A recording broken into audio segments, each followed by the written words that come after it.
There we go.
It's not gonna fucking fit, is it?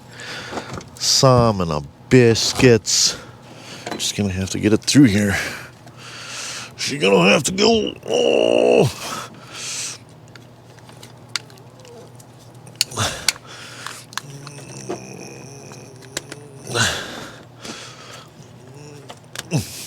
There. Like that. And then we get this down in there. Like that. Damn, that's tight. This is at well, in case you guys don't know, this is a pond pump or fountain pump. Put that in there like that. I'll put a zip tie on that hose just to make sure it shouldn't fall off, and it doesn't matter if it leaks down inside of the tank, but just to give it a good fighting chance. The funny one. There we go. Just like that.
Okay, so here's the plan. We plug in the fountain pump. The fountain pump pumps evaporust out of the tank through this tube here up and dumps it into this container. This container I have a heater in. This is a water heater. Don't touch that when it's plugged in. It'll heat the fluid and then come out. You see this out port is above where the heater is. So that heater will always stay submerged. And the warm fluid will then drain back into the gas tank. So it'll constantly be cycling the fluid through the gas tank and warming all the fluid in the gas tank over and over and over again. Apparently, this evaporust works best around 90 degrees or so. So we're going to be trying to shoot for that. I do have a thermostat, thermostat from a ready heater. And if you're not familiar with those, it's a plug that plugs into an outlet in a wall, and then it has a receptacle on the back side of it. And what it does is take the hot coming in out of the outlet, goes through a thermostat that you're able to adjust and hang on the wall, and has a relay inside, clicks on and off, and then sends the power back down through the cord and to the receptacle which you plug your ready heater into. So it's got a 110 outlet plug on both sides.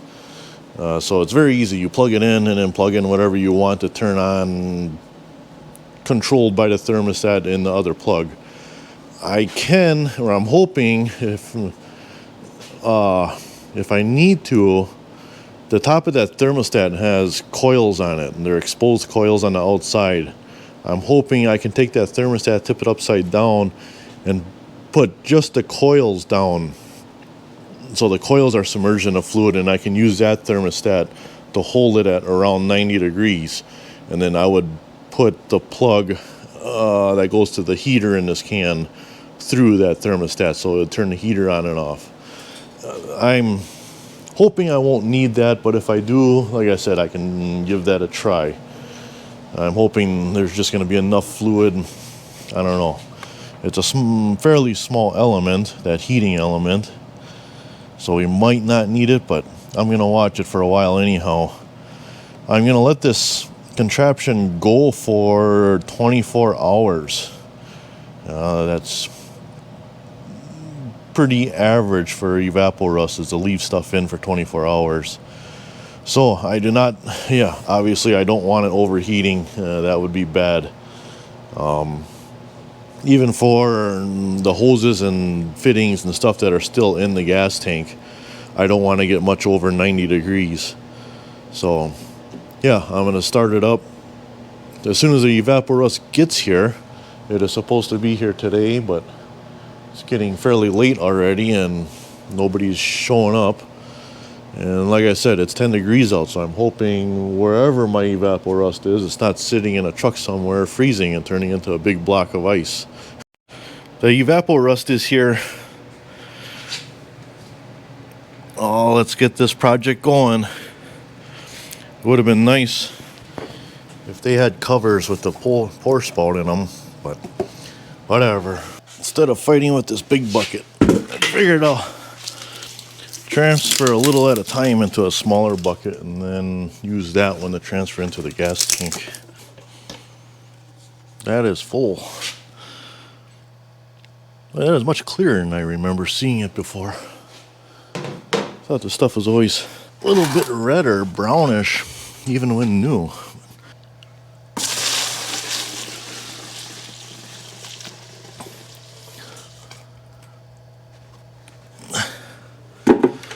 That. And here we go.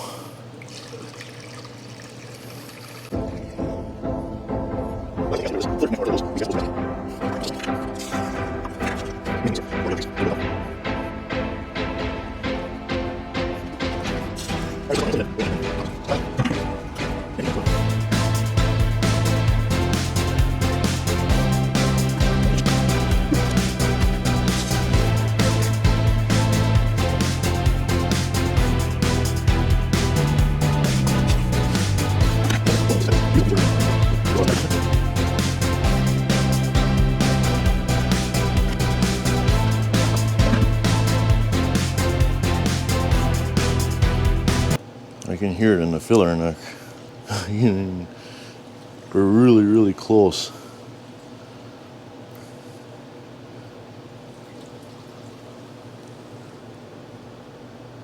That's it. Hopefully it's full. Yeah. Tapping on top of the tank, it sounds dead. Like a dead thunk. So I think it is full. We're going to be a little tiny bit short, I think, on the very top end of this tank, but that'll be okay. Now, stick this hose in, just like that. Use that to plug in this fountain pump, and hopefully we should see the evaporust going up to that container up there. There, did you see that? Instantly it went. It's right here. It's having a hard time getting all the way up this high. This is just a cheap Harbor Freight pump. I'm gonna let this down just slightly if I can without dropping everything.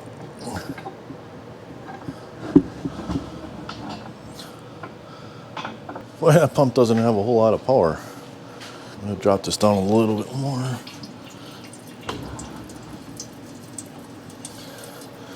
There. And you can see it's trickling in. It might be fast enough. I was worried I was going to have to choke this hose down, like squeeze it down to slow down the flow, but I don't think I'm going to have to worry about that.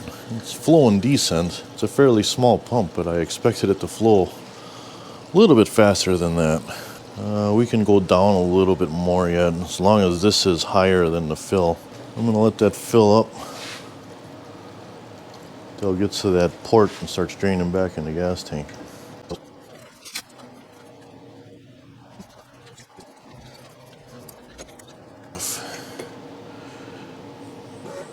That's good enough. Ooh, there we go. That'll be good.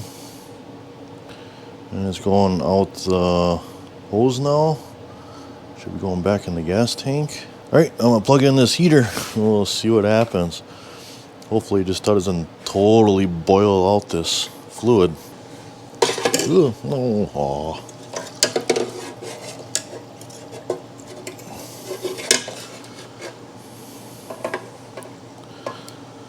So what's nice about the evaporust is you're able to stick your hands and stuff in it. It's supposed to be super safe. Watch this for a while and see how hot it's going to get and stuff. So far so good. Evapo's dumping in, it's getting warmed, and it's going out the drain and into the gas tank. There's no leaks anywhere. Like I said, it sounds solid. It sounds like the fluid's like right there. As long as that cheap Harbor Freight pump keeps it up, I'm hoping that doesn't fail, but especially when it gets warmer, I don't know, we're gonna see. I'll come back in a while, give you guys a bit of an update and see how temperatures are going and what's happening. Actually, I got a job up north tomorrow in another town. I'll be gone for a while, so yeah, hopefully this doesn't all fail and blow up. And worst that could happen is either a port gets plugged up here and it pumps out all the evaporust on the floor, or this stops pumping and then this water overheats and boils off, and then that element burns out. That's really the only two things I guess that could go bad. Pour evapo all over the floor, or element burns out. Well, we are already up to temp. That's 90 degrees frank. Fairly quickly too. So yeah, I am gonna have to use that ready heater thermostat. Stick it down inside of here, the coils down in the fluid, and then run it in line with the heater in here. Because yeah, I don't even know if it's been 2 hours and it's already up to 90 degrees. I don't know if the entire gas tank is 90 degrees, but I know the fluid in the heater tank and coming, oh, this is warm. not 90, but it's warm. Huh. That's awesome. Man, I got high hopes that this is going to work. So, yeah, I'm going to go grab that ready heater thermostat and see if I can rig that up somehow here. All right, here we go. This is that ready heater thermostat. I can kind of show you here. You can see it has coils on the top. And this is made for air. But like I said, I'm just having it hang down just so those coils, I'm going to have to fix that up. Just that those coils are down in the fluid. And so far I've been watching it for a little, oh, it just turned on. I'm trying to hold it right around that 90 degrees. And yeah, it kicks on, and it's been kicking on and off. It's been working so far. I think that'll work out all right. So anyhow, how this works is this is the thermostat and thermostat control right here. You turn that knob, it's just like any other thermostat.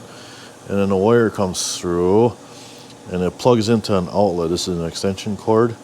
This is the plug for that thermostat, and then this is the plug that goes to the heater. So it's all in one unit here. So this is actually a really nice little thermostat. Like I said, I use it for the ready heater. That's what it's for, actually.